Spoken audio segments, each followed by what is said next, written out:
Without doubts, I think it's by far the best league in the world. How dare you score like that in the Premier League? Mission accomplished in the Premier League. The American. So next up, we have Brentford. Gally, I know, if I remember right, you did not have a lot of confidence because they were looking pretty rough I would say like beginning of the second half of the season, and they looked to be in danger. And I know when we were talking about on our Monday podcast at the time, it was kind of like one of your picks, perhaps not to be able to survive, did not have enough. What do you make of their offseason? Obviously, if they do not sign Eriksson, who was a huge help and kind of helped turn that tide around, how big of a loss is that? What do you see from their offseason so far? Yeah, I really believe Eriksson was kind of that like breath of fresh air and life into the side. They stole a couple wins in January. They had a couple really big 3-point swings for them that kind of got them away from the drop zone. There was that period where they were kind of sinking like a stone. And if any team caught fire, I thought they might just pip them at the end. I love this team. I love their manager, Thomas Frank. I'm not sure I can't understand a word he fucking says because he's Danish.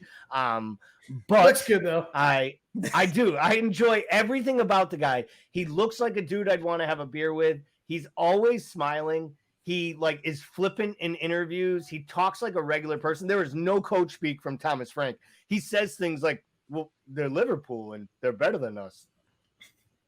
Tying 3-3 is a win. He's just honest and refreshing, and I can understand why players want to come play for him. Aaron Hickey's a great signing. Another one I'm going to let Paul get to. He's an exceptionally talented left back, and I think he is going to do a lot for them. Wisa, the attacking player that came on in the second half, was an impact sub for them. I think he'll play a bigger role out of the midfield and offer some goals. I still think this is another squad that could struggle this year, because similar to like a Huddersfield, similar to a Sheffield United, sometimes you catch lightning in the bottle and you show up on the opening day and your crowd almost wills you to beat Arsenal and then wills you to believe you can stay up when you have so much less talent. I think in year 2 of a Brentford, a Huddersfield, a Sheffield United, I think year 2 is a lot harder to sustain success over 38 games. And I'm not sure they're doing enough right now, even with the talent they have. And I still think there's a chance they could lose a player like Tony. They could lose an Mbeumo. And if they lost any of the goals or firepower they have, along with Eriksson, who basically pulled all the strings, I think they're going to struggle to score goals. But they have a really great keeper that keeps them in matches. I think Raya is one of the best Premier League keepers in the whole league. So for me, shock here.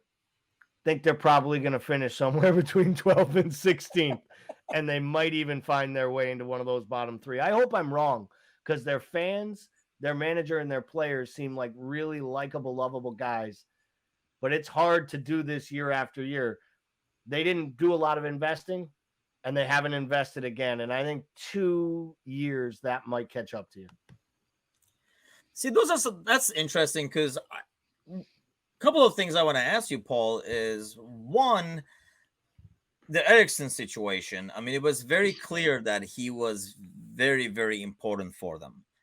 Was it just a case where Eriksson used Brentford to kind of get his feet back wet and get back into the game, prove to himself and prove to everybody else that he can play again in the Premier League, and had no intention of going back to Brentford? Because initially it looked like he was talking to Brentford. It was a possibility and stuff like that. I just found it odd that, seeing how valuable he is, they would invest that much money. I mean, Hickey is a great player, but 18 million is pretty high. I mean, I realize he's like a young kid, but at the same time, for a young kid, that is pretty darn high, where I feel like that money could have been invested in maybe perhaps keeping Eriksson, or was Eriksson not going to stay anyway, regardless of how much you paid him? Well, there's a lot there on that question. So thank you. your I time. would say that Eric